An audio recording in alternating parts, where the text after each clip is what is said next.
Thank you.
Hello, sir. Hello, Prof. Yes, sir. Hello, sir. Yes, Yeah, sir. good evening. Good evening. Good evening, sir. Yes, sir. Yes, sir. I'm online now. Yes. Yes, sir. With Waiting now for to the call. students. Waiting for the students. Yeah.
Hello.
Okay. You're welcome. Kind of we've been waiting for. I've been waiting for you. Um, so I will need to start from where we stopped the last class. So welcome to the class. I hope you really have a good day. Now let's continue the class. Please don't forget that in our last class we commenced cost volume profit analysis.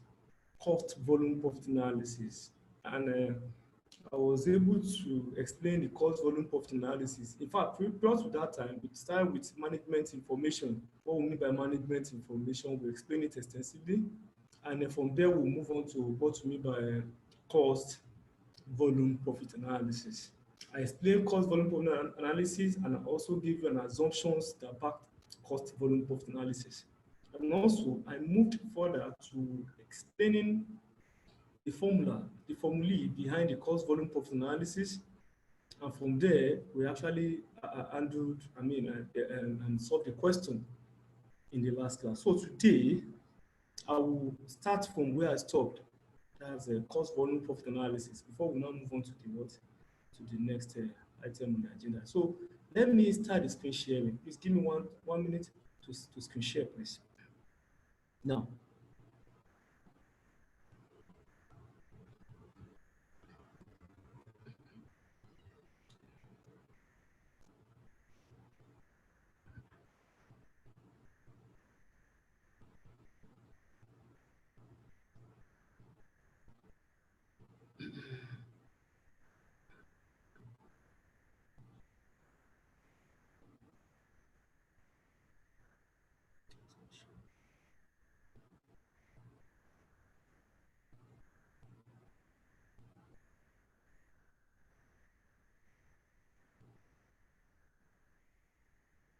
okay. So these are I told you we are going to start from where we stopped the last time. So let's go back to where we stopped the last time, so that we can move from that point. So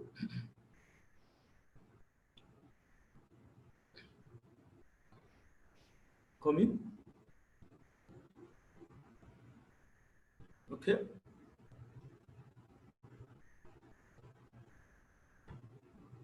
Okay.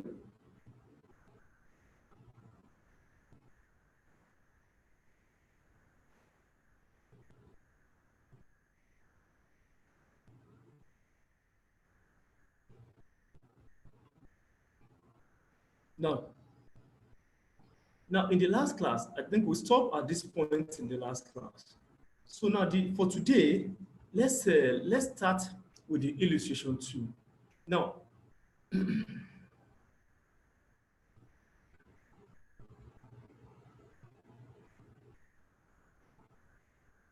coming.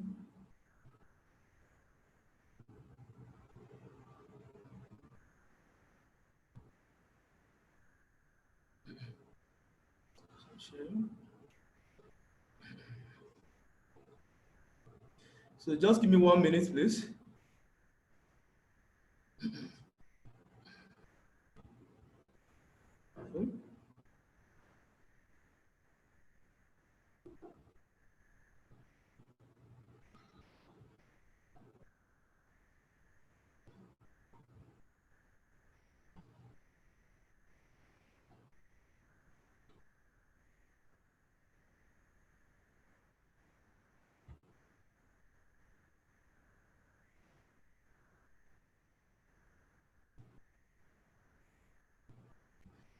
Okay, so let's look at this. So we are on. I'm screen sharing now. I'm on the question two. So the question two that I'm talking about now is what we want to talk about, and that's the question two. Now, please note that cost volume profit analysis in the exam, sometimes the examiner will want to twist the questions in such a way that, having understood the basics of the cost volume profit analysis, there is likelihood that they will manipulate the question in such a way that they will start playing around the meaning of cost, different types of cost as it relates to cost volume profit analysis. Now, the more reason why you have to have a good understanding of the basics of what of CVP. And the basics are those things I explained to you in the last class. I mean, those formulae and how to use them and so on and so forth. But this particular question will actually throw up a lot of issues as regards cost, volume, profit analysis. So let us go through this question. Now, after explaining these questions, you will now see that there is more to cost volume profit analysis than what we have actually discussed. So it's very simple. Now, let's look at the question. Now, before I even move into the questions, please note, to quickly recap on what we've done, I explained to you that cost volume profit analysis is talking about how a manager can use the knowledge of the relationship between the cost of productions and the profit made at different level of output to making decisions in the organization. We want to look at what's the relationship that exists between the cost of your production. Let's say, for instance, you are producing bread, as I used in the last class. The bread you are producing, obviously, you have to incur cost of flour, sugar, salt, and so on, as you use in producing the bread. Now, at the end of the day, after you have produced and you have sold the product, you will make profit from the product, from the sales. Now, the relationship that exists, I mean, if you are looking at the relationship of of the cost and these profits, what's the relationship? At different level of the bread you are selling, what's the interrelationship of cost of productions and profit made at different level of productions? So if I produce 10, 20, 30, 40, what's the relationship between the cost of the production and profits? You see, your knowledge of this relationship will help you to make decisions that will better the laws of the organization. I hope I get what I'm saying. And I explain, if you are making those decisions, you need to note that there are some formulas that you have to make use of in making those decisions. And that formula are what I highlighted in the last class. And also, I also highlighted some of the assumptions of CVP. And some of the assumptions are what? There won't be closing inventory, selling price is constant, or variable cost per unit is constant, fixed cost is constant, technology is constant, only one product is produced, and if more than one product, the sales mix must be constant. All this we explained in the last class before we now move into solving questions. Now, for today, let's look at this question. This question is stating that what Uberchukwu Limited manufactures and sells a single product. Now, obviously, this tally with the assumption of what of CVP, that only single product is what is produced. And if more than one product, then the sales mix must be constant. But in this case of Uberchukwu, you are told that, well, the manufacturer has said a single product. The following data has been extracted from the current year's budget. Now, from the current year budget, we now extracted the information of Uberchukwu Limited. Let's look at the information, the items and amounts. Now, for the item, we have the contribution per unit. That's 8 naira. I hope you still remember what we mean by contribution per unit. Contribution per unit simply means selling price minus variable cost per unit. Take, for instance, if you are producing bread and you want to know per bread that you produce, what is this contribution per unit? The contribution per unit simply means the selling price of the bread minus variable cost per unit of the bread. I hope you are getting what I'm saying. And the selling price is how much you are selling it, while the variable cost is the cost of flour, sugar, salt that you use in producing. Now, the contribution per unit, they are making 8 naira on that as a contribution, and the weekly fixed cost happens to be 10,000. And when we say weekly fixed cost, what do I mean by that? That's the fixed cost in a week. Note, this is weekly fixed cost. It's not annual fixed cost. Please note it. The next one is total weekly profit. How much profit are they making in a week? 22,000. Now that gives you a view that this information are actually involved in weeks. I hope you get what I'm saying now. Now, if that is the case, if you look at it very well, weekly profit is 22,000. Why contribution to sales ratio is 40%. If you remember the last time, I explained what we mean by contribution to sales ratio to you. I said your contribution to sales ratio is talking about contribution over sales. What is your contribution over sales? It means that for every of the sales you make, how much contribution are you making from that sales? I get what I'm saying now. So that is your 40. If your sales is 100%, your contribution from that sales is 40%. I hope I get what I'm saying now. So that's contribution to sales ratio is what is 40%. Please note the details or data you are given. You are given the contribution per unit as 8 naira. You are given total weekly fixed cost and weekly profit and contribution to sales ratio.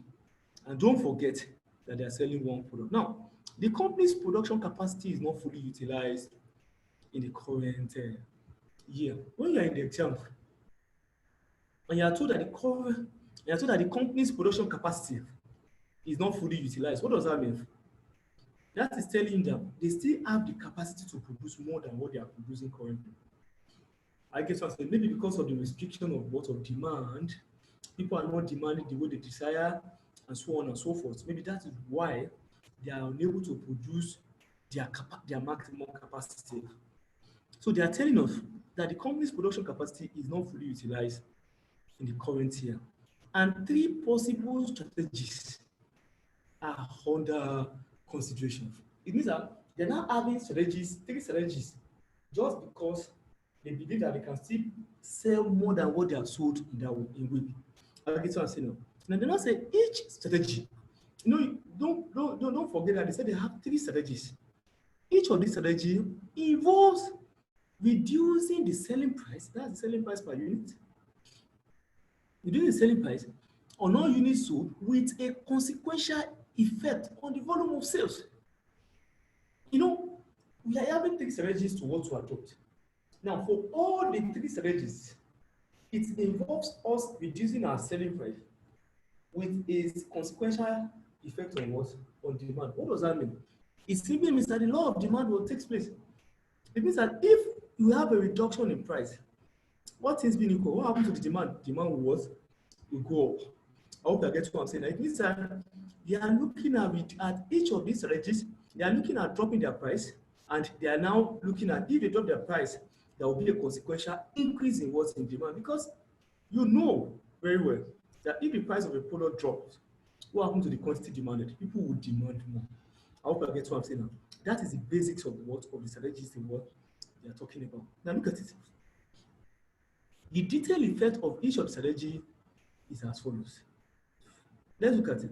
Strategy A. Look at strategies. They give us strategies. Reduction in unit selling price. Can you now see? They are reducing selling price. Look at the percentage reduction in selling price. And if the selling price reduces, what happens to the quantity to increase? The volume.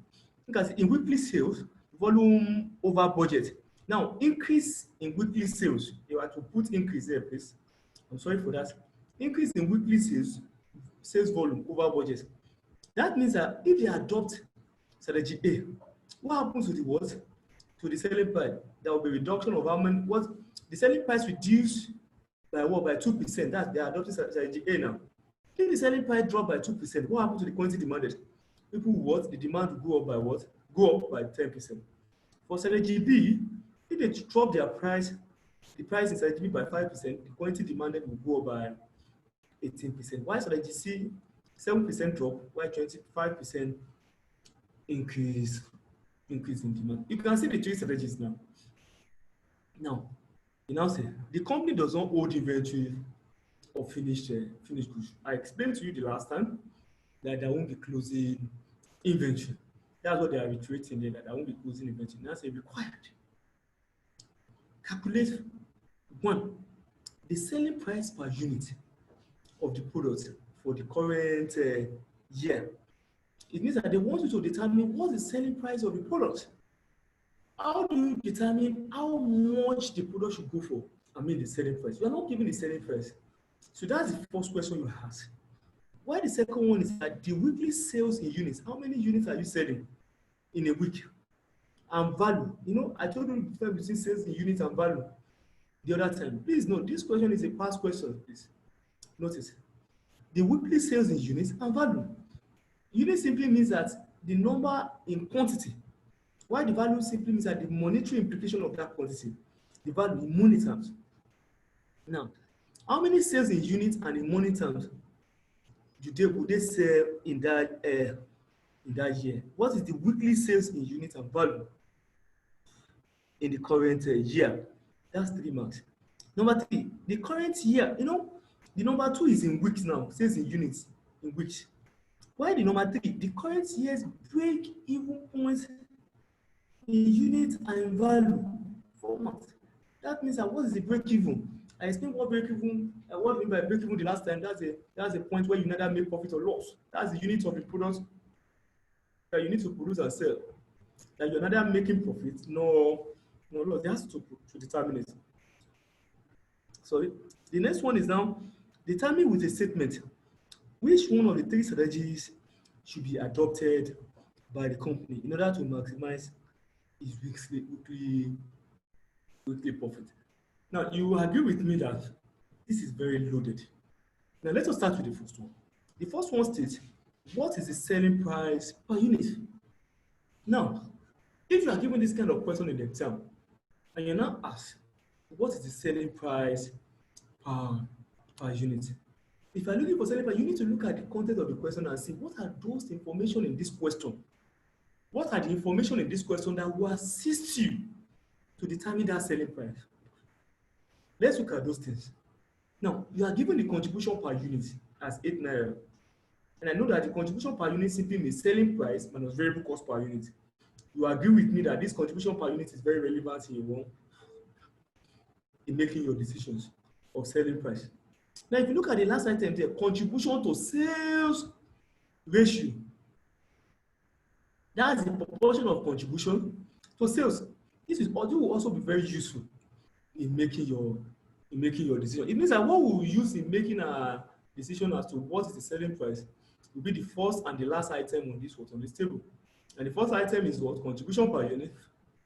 Or the last item is what? Contribution to sales ratio.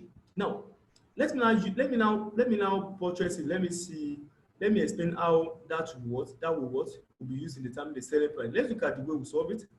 Now, if you look at it very well, solution. Question 1, calculation of the selling price per unit of the product.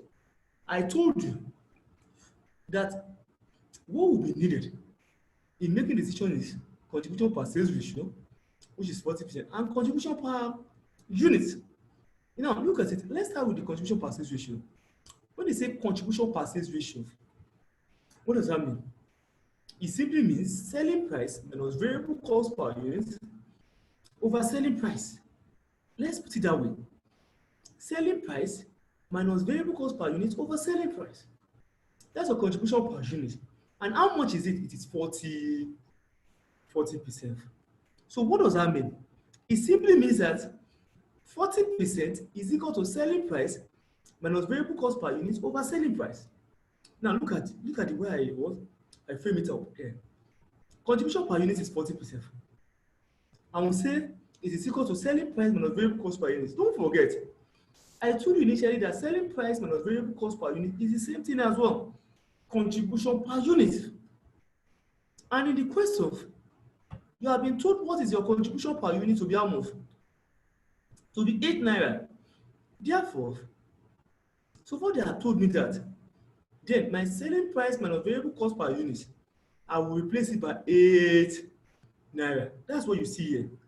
Contribution per sales ratio is what? Is 40%, is equal to 8 naira.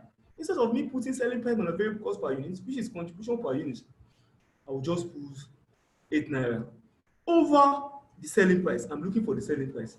You can see over the selling price. That's why I put the selling price in SP. Now, with this information, it will be easier for us to get what is this SP. How do we get this? 40% simply means 0.4. You know that. Therefore, if I cross multiply this 0.4, which is 40%, if I use it to multiply SP, it will give me what? 0.4 SP. I will now equate it to what? To 8. That is cross multiplication because 8 times 1. This one will be over 1. 8 times 1 is 8. While 40% is 0.4 times SP, that's cross multiplication. You have 0.4 SP is equal to 8. Now with this now, I'm looking for my SP, which is my selling price. If I divide both sides by what is beside SP, which is 0.4, then I will now say divide by 0.4, I divide also by 0.4 in the other side. 0.4 divided by 0.4 will give you 0, meaning how many there? Meaning what there? SP. SP is equal to 8 divided by 0.4 will give you 20 now. Therefore, SP is equal to 20 naira. Now, with this analysis now, you will agree with me that what? That my selling price is equal to what? Is equal to 20 naira. I hope you understand what I'm saying now. My selling price is equal to what? Is equal to 20 naira. Any question? I hope there is no question on that. Selling price is equal to what? Is equal to 20 naira. So that is that. So now, if you look at it very well, that is the first item there in the question. Now, the next one that we need to look at now is what? Is number 2, which is the weekly sales in units and in value for the current year. Now, having explained the selling price, having explained how we got our selling price, let us now look at how do we get our what? Our weekly sales in units and in what? And in value. Don't forget unit and value, and it has to be in week, and it has to be in week. Therefore, let's look at it, please. Now, if you look at it very well, weekly sales in unit and in value for the current year. If you remember the last time when I was discussing CVP with you, I gave you a formula that if you are determining the unit to achieve a particular profit, let's just go back to it and see how that plays out. I gave you the formula of how you can what? You can get a unit to what? That we use in achieving a what? A profit. So if you look at it very well, this should be it. Look at it. Number of units in the previous class. Number of units to sell to make a targeted profit. What is that unit? It is total fixed cost plus targeted profit over contribution margin, which is a contribution. I hope you get what I'm saying now. So that's that. So if that's the case, so let us now go back to what we are doing now, so that we can use that to get our what? Our units sold to achieve the targeted profit. Don't forget that in the question that we're given, don't forget that we're given the weekly profit and the weekly fixed cost. So when we are given profit and fixed cost, it will be easier for us to use it to make our decision. Look at it. Now, the unit to achieve the profit, the unit is determined by saying fixed cost plus the profit over selling price minus variable cost per unit. You know that fixed cost was 10,000 naira. If you remember very well, your fixed cost was what? 10,000 naira. Why the weekly profit is 22,000. Therefore, it simply means that to get the unit to achieve that profit, we now say 10,000, which is fixed cost, plus 22,000. You know the profit is 22,000 now. If you add it to the fixed cost, you divide it by the contribution per unit, which is contribution margin. You have what? 8 naira. You know, your contribution was 8 naira, they give you in the question, you can check it. That means that 10,000 plus 22,000 is 32,000 divided by 8 naira. How many units is that? 4,000 units. It means that Ubachuk Limited will have to produce and sell in units 4,000 units of this product for it to what?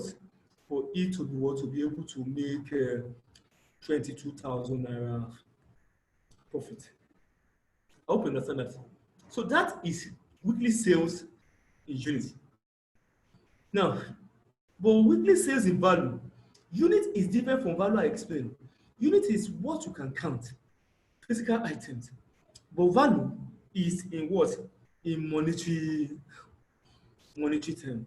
If you want to get a break even in value, weekly sales in value now, if you know the units to be 4,000, if I multiply it by the selling price, I will get the weekly sales in value straight without disturbing yourself.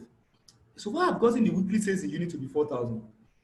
Then and my selling price in question happen to be what? Happen to be 20 naira. You know, we got the selling price the other time. How much was the selling price? 20 naira. Therefore, you will just say 4,000 times 20 naira. How much is that? 80,000 naira. Don't forget, 80,000 naira is total sales in monetary value that Uber Limited will have to make for them to be able to make a sales of what? A profit of 22,000 naira. While 4,000 is the number of units of this product that it has to produce and sell for it to make a what? A profit of what? 22,000. Don't forget that when we say in unit, it must be in unit. When you say in value, it must be in naira. If you look at your question, in November 2014 question, if you go and check your question very well, in November 2014, they actually asked the question. They try to demarcate or differentiate between when they're talking about in unit and what? And in value. I hope you understand that now. That happens to be the second question. Now let's look at the third one. Now, the third one is, he said you should find the current year break-even point in unit and in value also. Now, they have now moved from weekly now. They have moved to years now. Don't forget, week is different from year. We have 52 weeks in a year. So you need to pay attention to the need of the question. When in the number 2, they talk about weeks. In number 3, they talk about years. So whatever you can put in weeks, so far they said in year, you have to multiply it by 52 so that you can get it in what? In value. In what? In year. Don't forget that. Now, to get the break-even in unit, let's continue.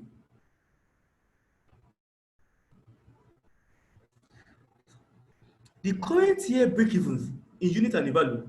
Let's start with the unit. If I find the break-even in unit is equal to fixed cost over selling price minus variable cost per unit. Don't forget, your selling price minus variable cost per unit is the same thing as what? As your contribution per unit, which your actually is what? Is 8 naira. They have actually determined it. They have given it to us. Therefore, our weekly fixed cost was 10,000 weekly, not here now.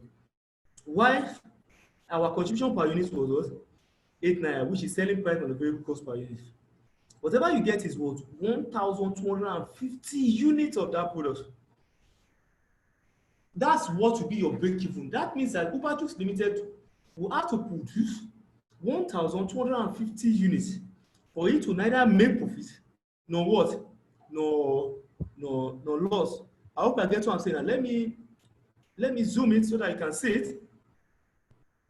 For it to neither make profit nor loss. Now, if you look at it very well, you can see. So if we are finding the break-even in unit now, okay? Now, the current year break-even in unit now, in value and units. In unit now is fixed cost over selling price minus variable cost per unit. If that is the case, so your fixed cost was 10,000, your variable cost per unit is what? A consumer per unit is what? 8 naira. That is 1,250 units. That is what you have to sell for you to neither make profits nor, but that is in units. But the question says in value. In what? In year. If you want to say in year now, what do you do to convert it to what? To year now. What do? You multiply the 1,250 units, which is in what? In week, times how many weeks in a year? 52 weeks in a year. That gives me what? 65,000 units of that product in a year. Now, the meaning of it is that Uber must be able to sell 600 and what? Must be able to sell 65,000 units of that product in a year for them to neither make profits nor no loss. Don't forget, no examiner will want to tell you the number of weeks in a year. I get it. It is your responsibility to know that what? To know that we have 52 weeks in a year. I hope that is clear. Now, annual break-even in value. I told you if you have in units, it will be easier for you to have in value by multiplying the unit by what? By the selling price. Look at this. The break-even in unit now, we are getting it to be 1,250 in weeks. If I multiply by the selling price, it will give me a value. It means that I need to make a sales of 25,000 naira in a week. Naira in a week for me to neither make profit nor what? Nor loss. I hope you can get that. But you know, it should be in years. Therefore, annual break-even in value now will now be in what? In weeks times 52 weeks. That's 25,000 times 52 weeks. That's 1,300,000 naira. So the implication of this is that what? You need to make a sales of 1 million, a sales of 1,300,000 naira for you to neither make profit nor loss. That is how to find the break-even in what? In value. I get me for annual and for weeks, and also for units in weeks and what? In value in weeks. So this is the way you go about it. Please don't forget the formula. Break-even in units is gotten by saying fixed cost over contribution per unit, which is selling price minus variable cost per unit. And if you are finding it in value, what you just need to do is just multiply by what? By selling price. I hope you understand my analysis. If you have understood that, then let us now go to the next one. Now, if you look at the next question, let's even look at that next question. If you look at the next question, you are told that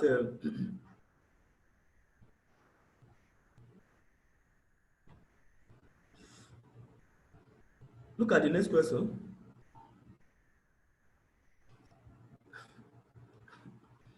They said, determine with a statement.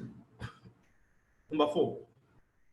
Determine with a statement which one of the 3 strategies should be adopted by the company in order to maximize its what? Weekly profits. It means that each of the strategies, you now take it one by one. Because the strategy is all about reducing price and increasing quantity. You now take it one by one, and you now determine which one is better. How do you even know which one is better and which one is not better? You tend to know that by using profit for each of these strategies. How much profit are you going to get as a company if you consider each of these strategy? Let's look at this. Let's look at them. Let's look at it. Now, this is it. Now, if you look at it very well, you are told to determine which of the 3 strategies should be adopted to maximize profit. Let's start with strategy A. You know, strategy A was telling us that, look at strategy A. Strategy A was telling us that what? We should do what?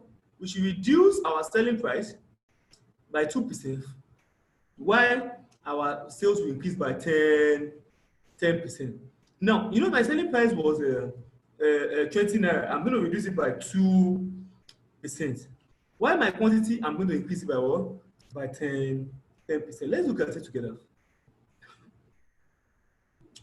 Strategy A, reduction of selling price by 2% and increase sales volume by 10%.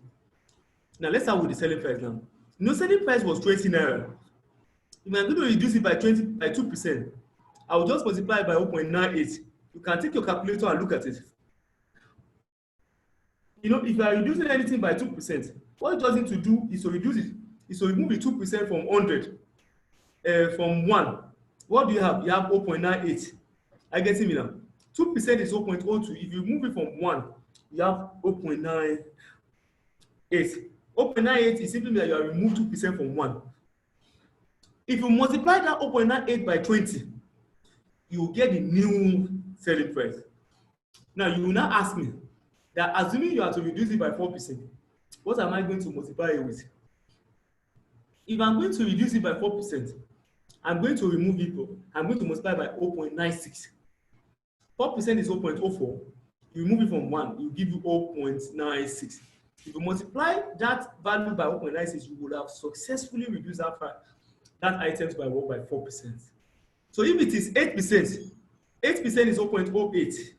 You remove it from 1, you have 0.92. If you multiply that item by 0.92, you will get the new selling price. So you can see the reason why I'm multiplying this by 0.98 now, because you may probably want to ask me that question. Now, if I'm decreasing this by 2%, it will now be 20 times what? 0.98. That's 19.6. So the new selling price under the strategy A is now what? 19 naira 60 kobo. But you are told that your sales will have to be increased by what? By 10%. No, you know, our initial sales was 4,000 units. If you remember what we had done the last time, our initial sales was 4,000 units. And I want to increase it by 10% based on the strategy A. If I increase it by 10%, that means that I'm multiplying by what? 1.1. You know, 10% is 0.1. If you now add it to 1, it will give you 1.1. Can you now see the opposite of when you are reducing? You know, when I was reducing the other time, I was removing it from 1. But now when I'm increasing, I'll be adding it to 1. So if I'm increasing something by 10%, 10% is 0.1.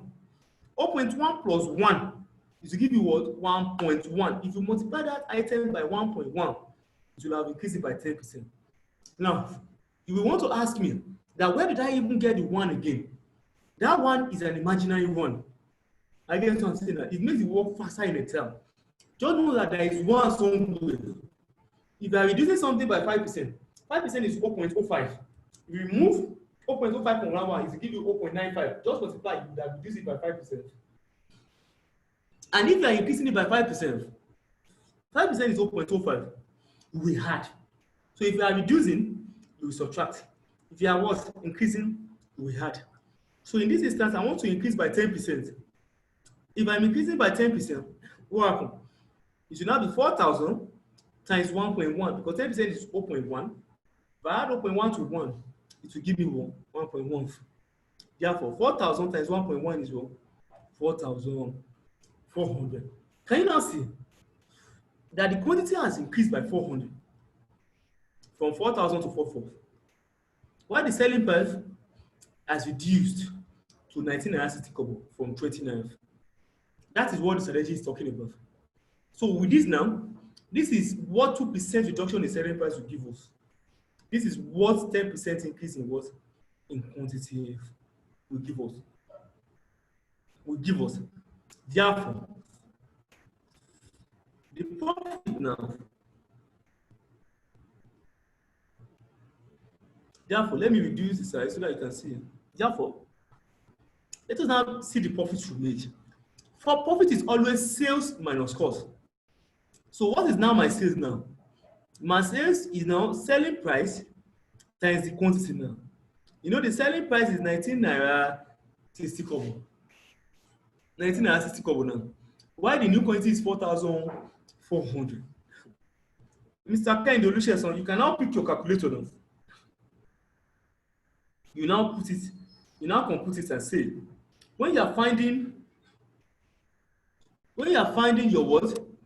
Your sales now, it will now be 19,960 kobo times 4,000. That will give you 86,240. I hope you understand what I'm saying. 86,240. So if that's the case, 86,240, then what's the variable cost? You know the variable cost is 12 naira. Don't forget. Though we're not giving variable cost in the equation, but you can get it. We already know what our selling price is as 20 naira. I hope you get what I'm saying now. And if we know what our selling price is, then it will be easier for us to know what's our variable cost per unit. You know, what's our contribution in the first place? Contribution is what is selling price minus variable cost per unit. I hope you understand what I'm saying. Contribution is selling price minus variable cost per unit. Therefore, so far I know what my contribution per unit is, which is 8 naira. Please notice, you can write this there somewhere. My contribution per unit is 8 naira. We got it, they've given it, we've gotten that. Is equal to selling price minus variable cost per unit. And our selling price is what? Was 20 minus variable cost per unit. Therefore, it means that 8 is equal to 20 minus variable cost per unit. Because 8 is our contribution per unit and 20 is our selling price. The only one that we're looking for there is variable cost per unit. Therefore, if you now remove 8 from 20, what do you have? You have how much? You have 12. That means that your variable cost per unit will be 12 naira. Please don't forget. Therefore, my variable cost per unit will now be 12 naira times the new quantity, which is 4,004. Please don't use the 4,000 again, because we have increased our what? Our quantity to 4,004 from strategy A. It will now be 12 times 44, which is 2,800. Now, that's your variable cost. If you now remove it from your sales, what you have as your contribution? It will now be 33,440. With this now, we now say less your fixed cost. You know, your fixed cost was actually 10,000. If you less it, what do you have? You have your profit. Your profit is 23,440. It means that if you adopt strategy A, what do you have? You have your what? You have your profit to be 23,440 naira. I hope you understand what I'm saying now.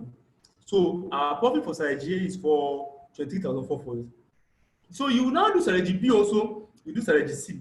The higher of the three, you now tell the examiner that based on my computation of each of the strategy, this particular strategy is having the highest profit, and that one is what I will actually recommend. I hope you are getting what I'm saying now. That's what I will actually recommend.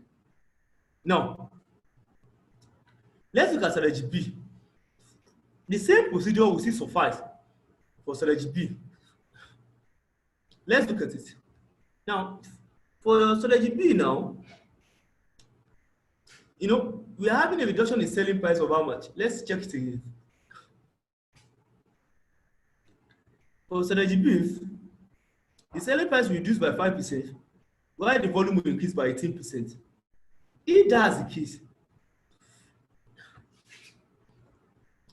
case, so let's look at it. For strategy B now, we now have it to be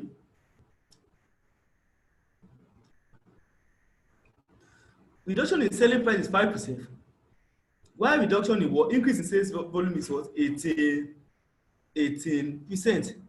I guess I'm saying that. Let's reduce it one side. Now look at it. Reduction in selling price is 5%. You know, I told you if you are reducing by 5%, 5% is 0.05. If you compute it, 5 over 100 is 0.05. If I remove it from 1, it will give me 0.0. It give me 0.95. That's why I'm multiplying 20 by 0.95 to give me what? To give me 19. But if I'm increasing the sales volume by 18%, 18% simply means what? It simply means 1.8. I hope I get what I'm saying. 18% is 0.18.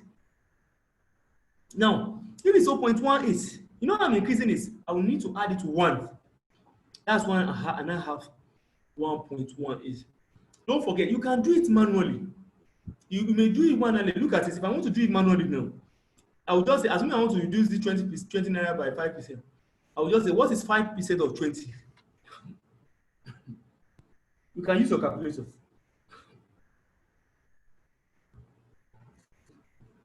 5% of 20. That's what I want to get now. That's 5% of 20 is 0.05 times 20. That is a 1. That is 1. If I now remove the 1 from 20, it give me 19. Can you now see? So it means that it's still the same thing. This is just a short course. But if you don't know how to do this, you should do your crude method of reduction. So now, if you have the selling price to be 19 naira and the sales volume to be 4,720, then we now compute the profit also. The profit now will now be sales. You know, the sales now will now be 19 naira times 4,720 because 19 naira is now the selling price, new selling price. While the 4,720 is now the what? New sales volume. You can see 19 times 4,720. I hope you are getting what I'm saying. 19 times 4,720. If that's the case, you have what? 89,680. Why for the variable cost still remain 12 naira. Your variable cost per unit in the assumptions. Go and check it again. Variable cost per one will be constant. Variable cost per unit is what? Is 12 naira. Then how many units? 4,720. If you multiply, you have what? 56,640. You can compute it. Mr. Kehinde Olusegun, so you can now go ahead and what and do the computation. You can now say 12 times 4,720. 12 times 4,720. 12 times 4,720. You have 6,640. So if you remove that from 89,680, you have 33,040. Why the fixed cost remain constant? The way we add the fixed cost here to be 10,000. The same way fixed cost remain constant is not changing. You're not giving an assumption that your fixed cost will change. Therefore, you move the 10,000, you have one profit of 23,040 and 49. That is the second strategy. Now, for the source strategy, I want to do it as an assignment, and you submit it to me via the WhatsApp. I want to see it via the WhatsApp, Zoom, our WhatsApp, please. It's very important. But even assuming we have not done C, between these two strategies now, A and B now, which one will you have gone for? I will have gone for 23,440, which is strategy A, because it is higher than strategy B. So assuming you now do strategy C now, you'll be able to make a comparison now in the among the three. Now you will now pick the highest of the three. That is what you now recommend to the management that they should go by. I get what I'm saying now,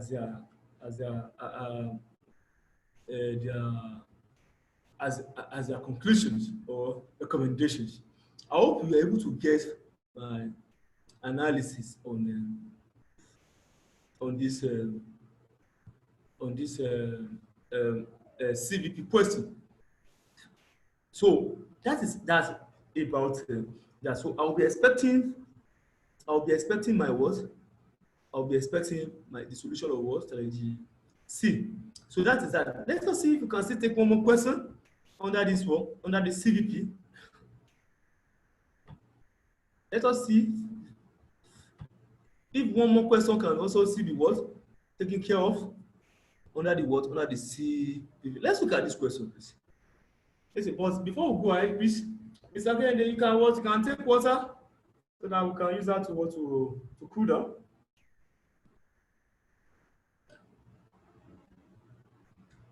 I'm also doing the same thing.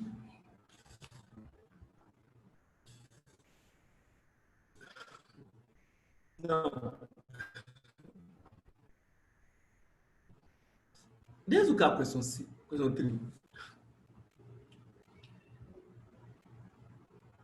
Now, for question 3, look at this. A company which operates below break-even point year after year needs to be what? Restructured. What is break-even point? Now, this is just a rhetorical question.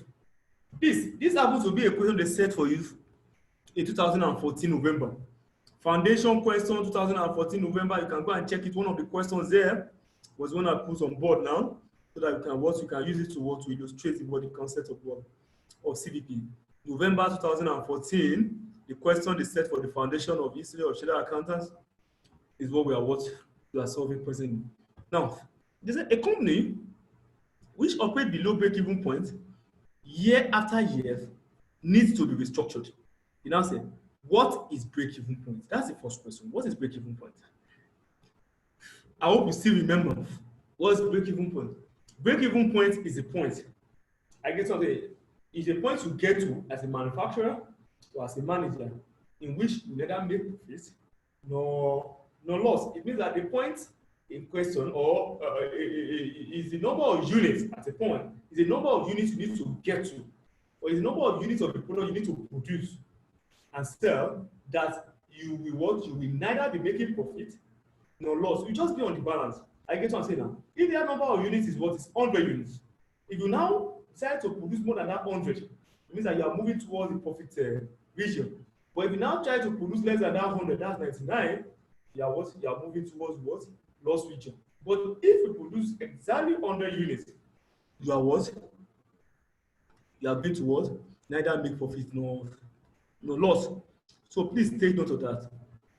Now, the second question here is, Enable Nigeria PLC manufacture four products at its Bopa plant in Olorungbebe Industrial Estate.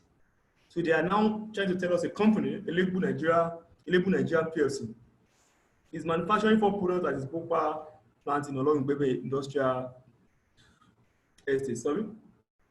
Now, the company sold 450,000 units of its products at 60 naira per unit.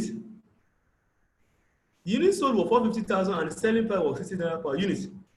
Variable costs are 45 naira per unit. You have been given the variable cost per unit to be 45 naira per unit. While the fixed cost incurred evenly throughout the year amounted to 2,916,000 naira. That's the fixed cost. 2 million. And still hold on for Mr. Kehinde because he's the only one on board now. I guess let's hold on. Let's see if we can hold on. Let me stop sharing for now. Let me stop it so that we can hold on for you. See, you join our meeting now.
Now, I have to practically wait for you so that we can be on the.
Mr. Chima, can you hear me, please?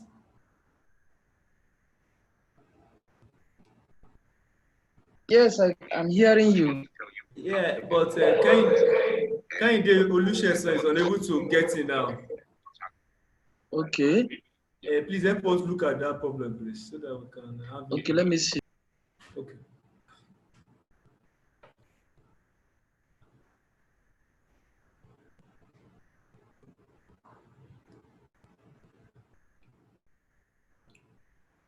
He was in the Waiting room. waiting room. I admitted him, but it was just showing joining. It was not getting Okay. him. Yeah. I have tried to add him. Okay.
Okay.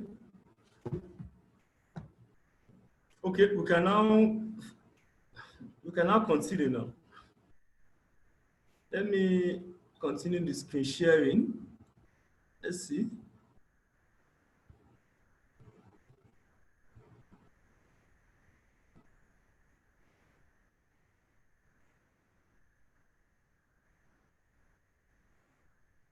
So we practically waited for you. So let's see how it is. We're still on.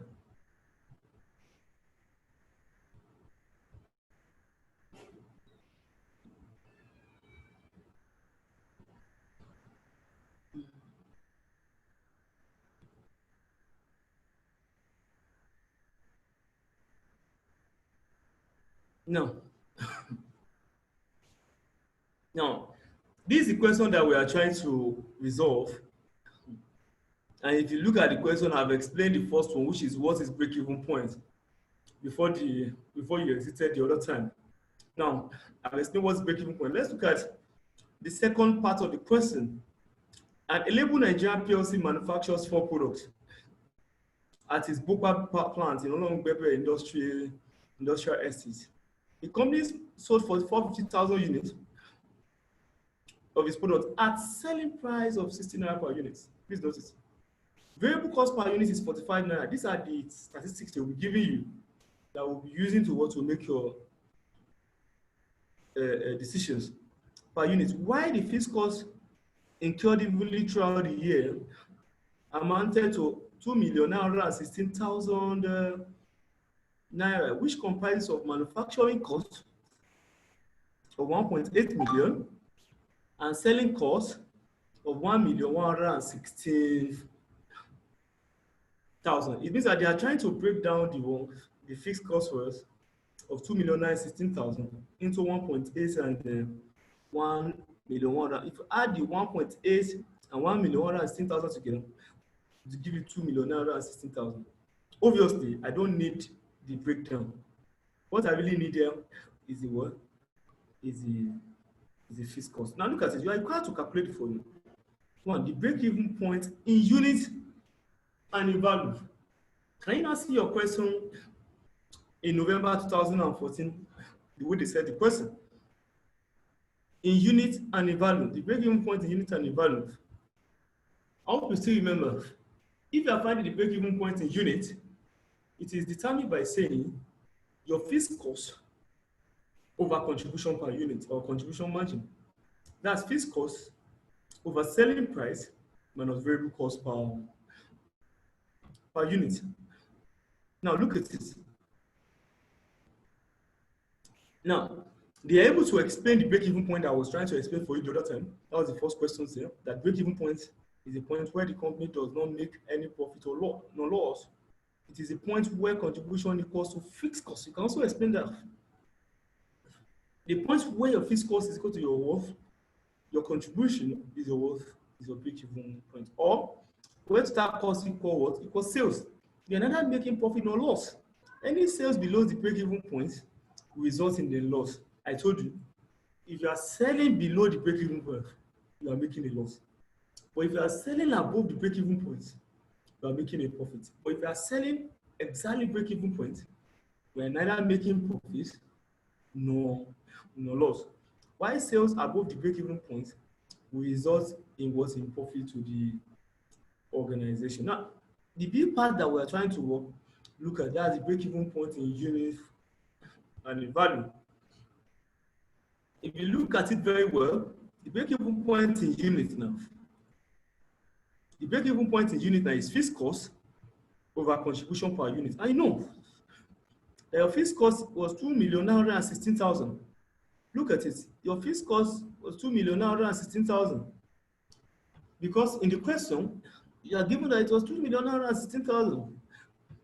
So it will now be 2,916,000 over the contribution per unit. You know, contribution per unit is selling price minus variable cost per unit. I hope you understand that. If these are selling price, what's our selling price? Our selling price was 60 naira, while our variable cost per unit was what? 45 naira. That's 60 minus 45. How much is that? That's 15 naira. That's how they got their worth. Their 15 naira. 2,916,000 divided by 15 naira. That will give you 194,400 units. The meaning of that is that if Elebu Nigeria Limited want to sell to break even, he must be able to sell 194,400 units of his products for it to what to neither make profit nor loss. I hope you understand what I'm saying. For it to neither make profit nor loss, he has to make that sales. I hope you understand what I'm saying. So that is that. Now, they now say you should find the break-even point in value. You know, I explained to you the other time that if you add a break-even point in units, you just need to multiply it by what? By the selling price. Then you have your break-even in value or in naira. So you can say fixed cost over contribution margin ratio. I guess what I'm saying now. It will still give you the same answer.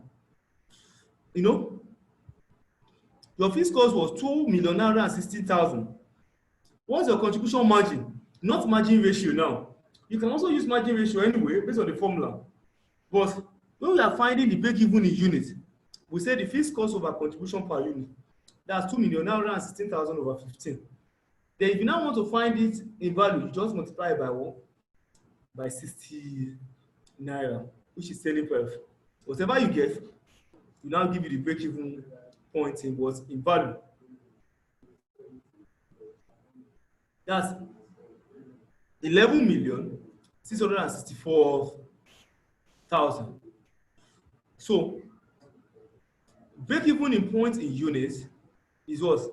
Is 194,400 units. That's the units you need to sell for you to what? For you to break even. But that's in units anyway. In value now, it will now be 11,664,000 naira. That's the break-even in value. I hope you still remember the way we arrive at it. That is that. Let's now look at the next question. If you look at the next question, let's say they said, what is the number of units that must be sold to earn an income of what? 225,000 before income tax? It simply means that how many units of these products? I'm coming. Give me 1 minute, please. Give me 1 minute, please. 1 minute, please.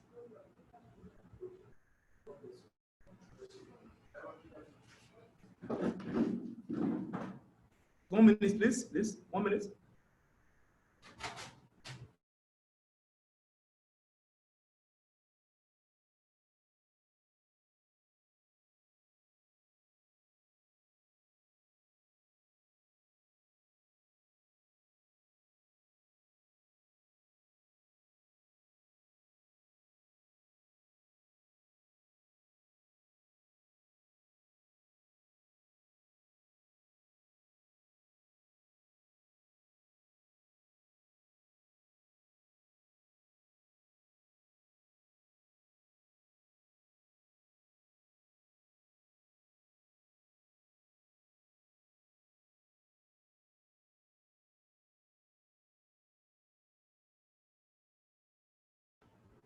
Okay, sorry.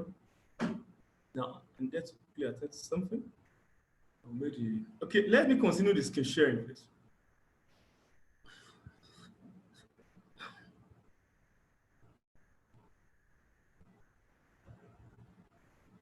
Now, look at it. They said the number of units that must be sold to earn an income of what? 225,000 naira before income tax. Now, how do we get that? I explained to you the other time that there is a formula to that. That is fixed cost plus what? Plus that profit before tax over selling price minus variable cost per unit. That I explained to you initially when I started the class. Now, please, I also explained to you that the examiner can be so tricky that the profit they will give you will be profit after tax. Now, you need to now find a way of converting the profit after tax to profit before tax, because we don't need tax in our computation. But in this question here, they give us what? Profit before what? Before tax. So we don't need to do any conversions. Now, let us now go ahead. Let us go ahead. Now, to get that, units required to earn, I'm coming. Okay, this is it.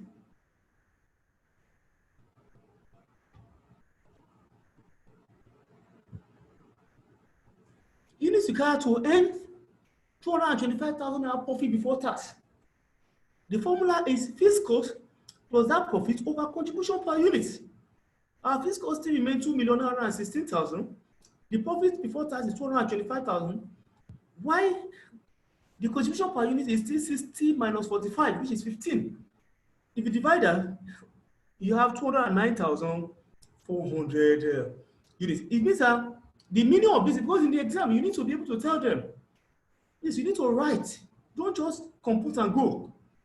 Tell the examiner that they need to what? Produce and sell 209,400 units. I get it for them to be able to make what? 225,000 naira profit. I hope you understand what I'm saying now.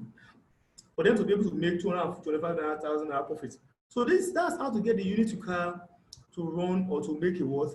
The profit of 225,000 naira.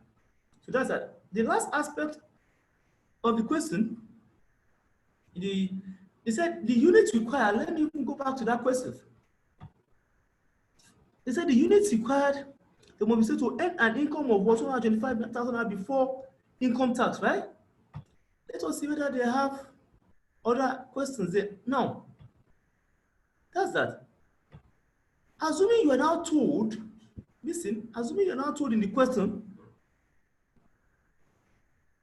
now that units required to make a what to earn 300,000 naira profit, assuming you are told that, what you have done, that the units required to make 300,000 naira profit after tax.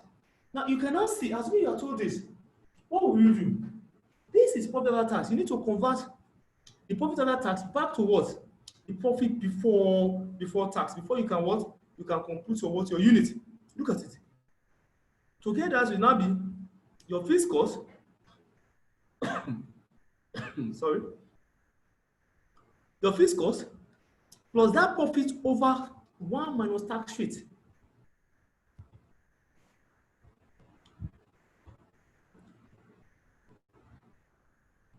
Now, let me screen share again, please. Sorry.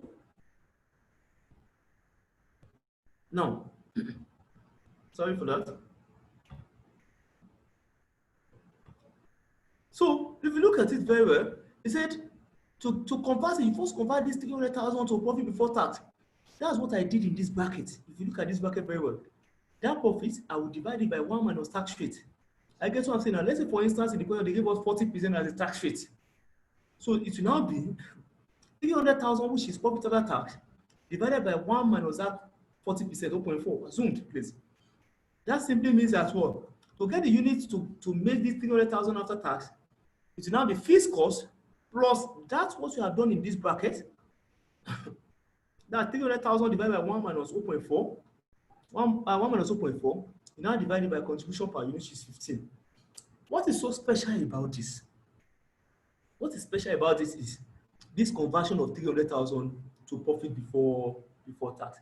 And if you are doing the conversion, you divide 300,000 by 1 minus 0.4, whatever you get is profit before tax. Let us even do it. Can you pick your calculator and do that? Let us do it together.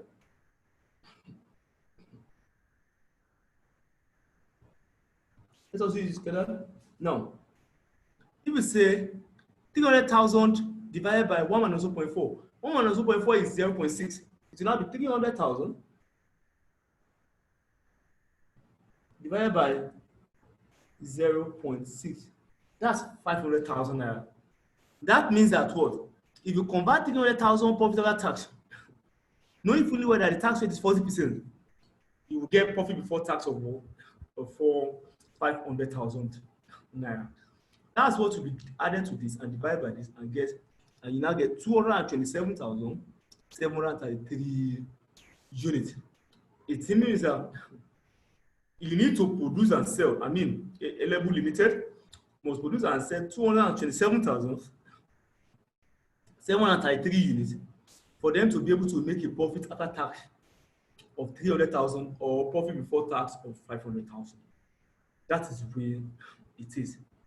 So that's it. You need to kind of break even, revised. So I don't know. We really don't have that question here. So I wouldn't want to bog us on the solutions. I get it. So let us stop at that the question at that point and what and ignore the last part of the words, that part of that question. I hope I get what I'm saying now. So that is that. So we have that as our what as our how to get our break even in unit and break even in value, and if you're having a profit after tax, how to convert from profit after tax to profit before tax. So if you look at the last item there, sorry, you can what you can attempt these questions. I mean, attempt the questions at your what at your convenience. I get what I'm saying now. So this is where we will now need to stop on cost, volume, profit analysis. I hope you have been able to what to pick one or two things from this cost, volume, profit analysis. I know you have been able to pick something constructive from it. So I will quickly just recap, do like 5 minutes recap on this cost, volume, profit analysis. I explained that the CVP is all about the decision-making topic that help us to what to look at the interrelationship of what of the profit and cost at different level of outputs. We talk about the assumptions that one of the assumptions is what there won't be closing stock. The profit must be equal to, I mean, the fixed cost should be constant. Only one product is produced and so on and so forth. From there, I move on in explaining those formulas, how to find break even in unit, break even in value, where you're finding your contribution, how to get units to produce to make a particular amount of profit, value your sales in value that what you have to do to make a particular amount of profit. Then you have a profit after tax. How do you convert to profit before tax, and so on and so forth. So that will be the end of the cost volume profit analysis. Thank you for listening on CVP. But before we move on, before we check out for today, we still have some minutes to what to talk. So I will quickly prefer to quickly introduce us to the next topic. I guess what I'm saying now. So let me quickly stop this and now move on to the next topic. Now, let me look at the next topic and see if that is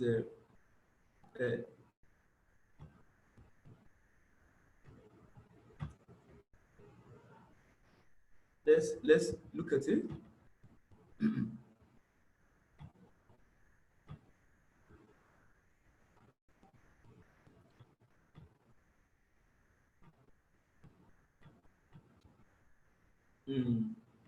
So now I'm coming.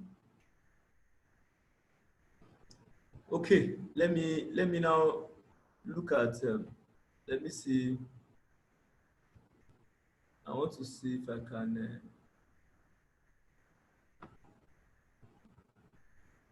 If I can.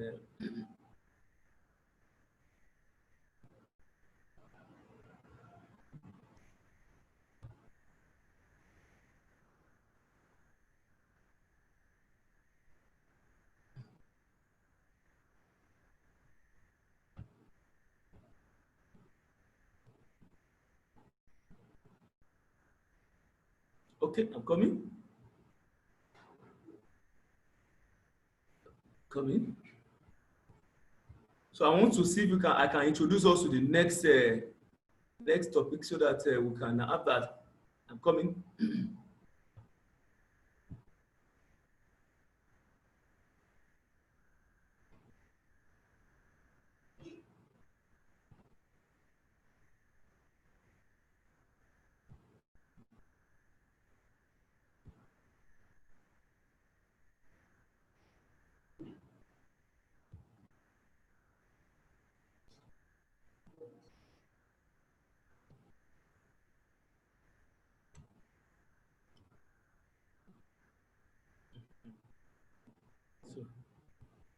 Let me have it. Okay. Let's now screen share.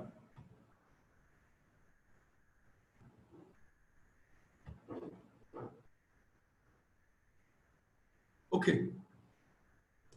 Welcome. Now, this is the second topic that we want to look at, and this second topic, the second session anyway, we have had about 2 topics from my own end here. I mean, apart from my colleague, these are the rules. Now, the next one is the cost behavior and cost estimations. Cost behavior and cost estimation. Now, cost behavior and cost estimations, that's the topic we're looking at. Now, let me just introduce this so that by next class, I will not start from here. Now, when I say cost behavior, what do I mean by this cost behavior? You know very well that all we'll be doing under the management information, partly about 60-70% of it will be on cost and profits. And when we say cost, these are what we incur in making available what we are doing, but in making possible what we are doing. If you are producing bread, you need to incur costs on flour and sugar and so on and so forth. But please note, there are varieties of costs. There are different types of costs. And the way these costs react as a result of change in number of watts of products you are producing differs. That means that what? Let's be hypothetical about this. Assuming I'm producing bread now, and I want to now see what are the costs I'm incurring in producing the bread, and how are those costs changing because of the changes in the number of bread that I produce. Then if I'm studying that, then I'm looking at cost behavior. I'm looking at what? Cost behavior. Look at it. Look at what I said. I said this topic specifically explains the meaning of cost, the behavior of cost, and how we can separate missed cost, and eventually using the knowledge to predict future costs. So what we'll be talking about under the cost behavior is the types of costs and the way they behave. Then from there, we can now move on to cost estimation. Now let's look at it. I will still explain cost estimation to us later on, maybe by next class. Now, firstly, we need to first define cost as any amount spent in achieving anything worthwhile. If you want to receive lecture from FCA, you incur cost. They ask you to pay 7,000 for this MI. That is what you incur because this lecture is worthwhile. That's why you have to make that payment. Else, you won't go ahead and put your money down. Okay, I guess what I'm saying now. If I want to produce bread, I have to incur some cost. And the cost I have to incur because I can have the bread on my table. Therefore, what I incur to make possible anything worthwhile is said to be what? It's said to be cost. Now, in business environment, we either produce or sell goods or services for money value. You know that like services we are rendering now, we are paying for it. Now, but before this, we must have incurred an amount to produce these goods. This amount incurred is called cost. I'm still want to buttress what is cost.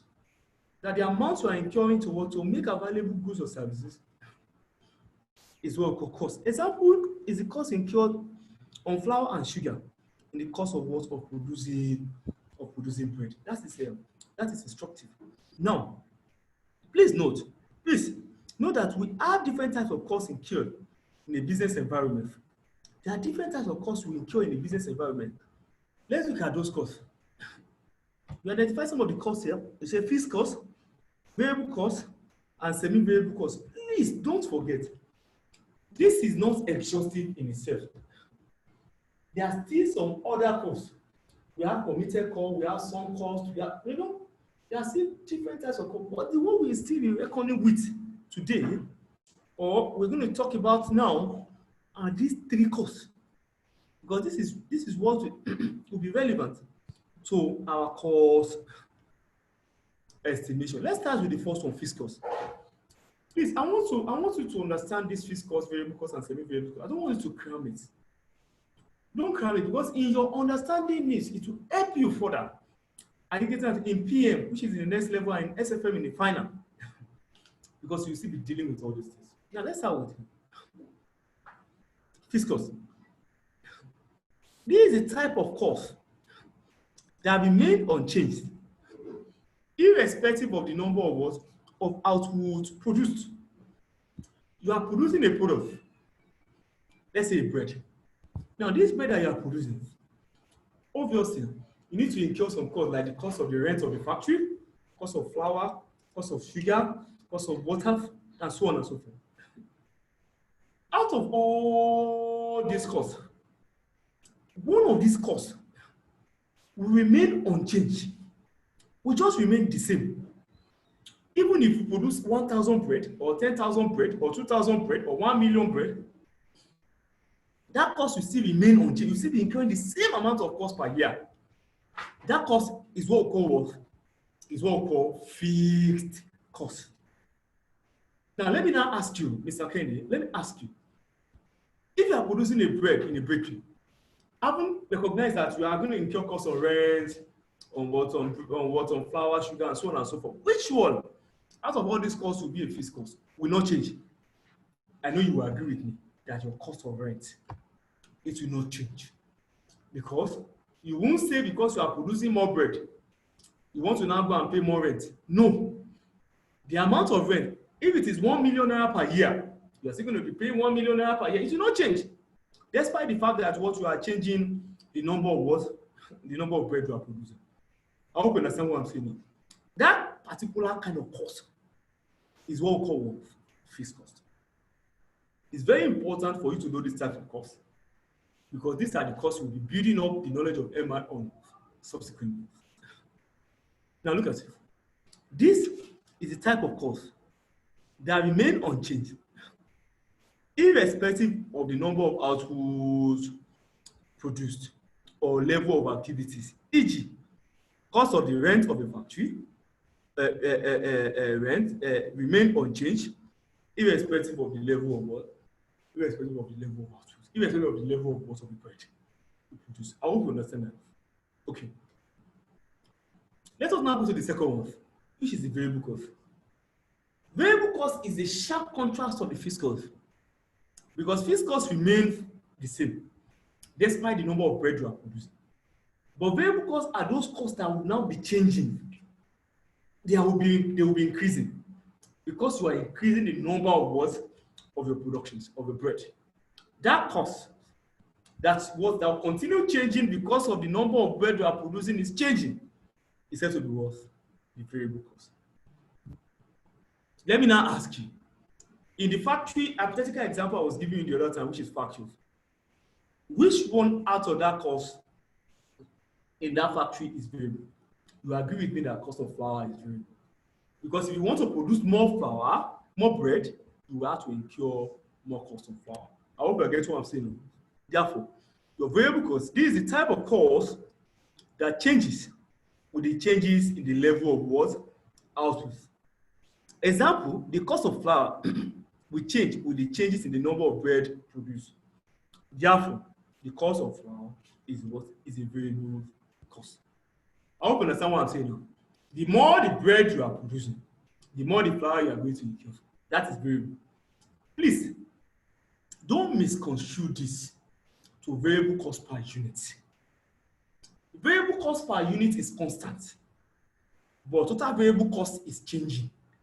Variable cost per unit simply means if you want to produce one bread, how many kg of flour are you incurring? Maybe it's 2 kg. It means that for every bread you are producing, you'll be using 2 kg, 2 kg. It's constant. That means that the variable cost per one bread is the same throughout. But in totality, the total amount of bread or flour and what I'm buying in the cost of what of productions of my bread will be increasing if I need to produce more of the bread. Therefore, you need to note, because in the CPP that we did the other time, you remember that we say our variable cost per unit is 12 naira, which was constant. They are telling you that your variable cost per unit will not change despite the change in the level of what? Level of output. But in totality, our variable cost will be changing with the changes in the level of what? Level of output. So variable cost is what? Is flour in the cost of the bakery we are talking about. Now, Let us now look at the third type, semi-variable cost, or some people call it mixed cost. Now, when we say semi-variable cost, what do we mean by semi-variable cost? Semi-variable costs are costs that has the attributes of what? Both fixed and variable. It have all joined in it, variable and fixed together. It means that in a semi-variable cost, there's an element of variable cost in it, and there's also an element of what of fixed cost in it. That is what we mean by semi-variable cost. Let me give you an instance. Your PHCN bill. Now, that's your NEPA bill at home. Now, you realize that the way they read that bill will be such a way that either you use light or you do not use light in a month. Either you consume light or you do not consume light in a month. So far you are having a meter in your house, there must be an amount you have to pay to government, to what? To the PHCN office. I guess even if you have not used any light. That amount is a fixed element. Because that amount will not change despite the change in the level of what? Level of output. I hope you understand what I'm saying now. But if you now start consuming light, they will now start reading it based on the number of watts consumed. They will now say, you have consumed this so much. Let's say, for instance, assuming you have not used anything, and they say you will pay 1,000 naira because you have not used anything, that's a fixed cost. Because it will not change. It's not changing because of the number of units you consume. But they will now start counting it for you. That if you use more, you want to consume more. That's already variable. Assuming when they now counted what you have used in your house, maybe the fan, the TV, and so on, they now realize that the totality of your consumption, based on their rate of what of consumption, is what is 4,000. That is variable. But that one is what is changing because of the number of what of consumptions. Now, if you now add 1,000, which was fixed cost, you add it to the 4,000. What do you now have? You have 5,000. That they will now say your what? Your PHCN bill is how much? 5,000 naira. That simply means that what? We are having a mixed cost, which means that 5,000 comprises of 1,000, which was variable, and what? And 4,000, 1,000 which was fixed, and 4,000 which was variable. So they now add it together, they make it 5,000. You now see your mixed cost, your cost is what? Is 5,000. So as an accountant to be, you have at the back of your mind that this 5,000, I need to be able to separate it into its fixed elements and variable elements, so that if I need to argue it, that why are you charging me 1,000 when I don't use light, I will be able to do that easily. But a non-accountant will not know. You just know that my value, my cost is 5,000. But you, as an accountant, you will be able to separate the cost into the fixed and variable element. That cost that you are separating is a semi-variable cost. Then you can now separate it into its fixed and variable element. If you are separating it, what you are doing is what? You are doing cost estimation. I hope you're getting what I'm saying now. If you go and look at your past question, I think they have said it about 4 or 5 times in the last syllabus. So if you are separating this semi-variable cost, then you are what? You are doing cost estimation. Look at the note. This means that you can be what? Asked to separate the variable cost from the fixed cost in semi-variable cost, and use this to make a prediction of future cost. With my knowledge of that separation of cost, I can now predict how much will be my cost in the future. I hope I get to answer now. So please note that a semi-variable cost can also be called a mixed cost, as always comprised of what? Both fixed and variable elements. So this is where I will stop today. By next class, I will now take it from there. I will now go into the cost estimation. I hope I get what I'm saying now. I will now look at how do we estimate costs, how do we handle costs, how do we estimate what are the different methods of estimating costs. I will now refer back to what? To past questions. I hope I get to answer that you can use it to buttress that, then we can go to another topic. But I tell you, when they ask this question, it will not be difficult. You can rely solely on what I'm teaching now. I hope I get me now. Conveniently, I get me to pass the what? To pass the MI. hope you get what I'm saying now. You can rely conveniently on what I'm teaching now to what to pass the management development, coupled with what my colleague Mr. Shimaru Kinwaji is actually teaching you. I hope I get what I'm saying that we can rely on it. So by next class, I'll be going into what? Into the cost estimation. I will look at cost estimation. I will look at the different methods of cost estimation, which are linear regression and high and low method. And I will now take a question to buttress whatever we have what we have. So this is the question I will use. I guess what I'm saying now. So please, I don't want to lord it over you. I want to take it step by step. I guess so that we'll be able to follow the drift. With this, I hope you are able to go along with me. I guess what I'm saying in this please, I want you to be rest assured that you are passing this exam. Just listening attentively and ensure that you are in class as I went to. At the end of the 8 weeks, you understand that we have actually done justice to this MI. I'm cocksure, that you are getting into this exam, you're going to pass this exam by God's grace. So I want to draw the curtain today. I guess what I'm saying now, I wish you all the best, Mr. Kennedy. Thank you for listening. If you have a question, let me skip. Let me see if there is any questions. Do you have any questions you want to ask me? If there's any questions, please, I'll be willing to answer the questions. If you have any questions, you can ask me. I will be willing to answer the question. I'll give you 1-2 minutes. If there's any questions, please let me know. In the absence of no question, then I will want to call the class. I want to call it a day. Thank you for listening. Thank my host very well, and Mr. Kennedy Richardson. I also thank you for always being there. Thank you and have a good night.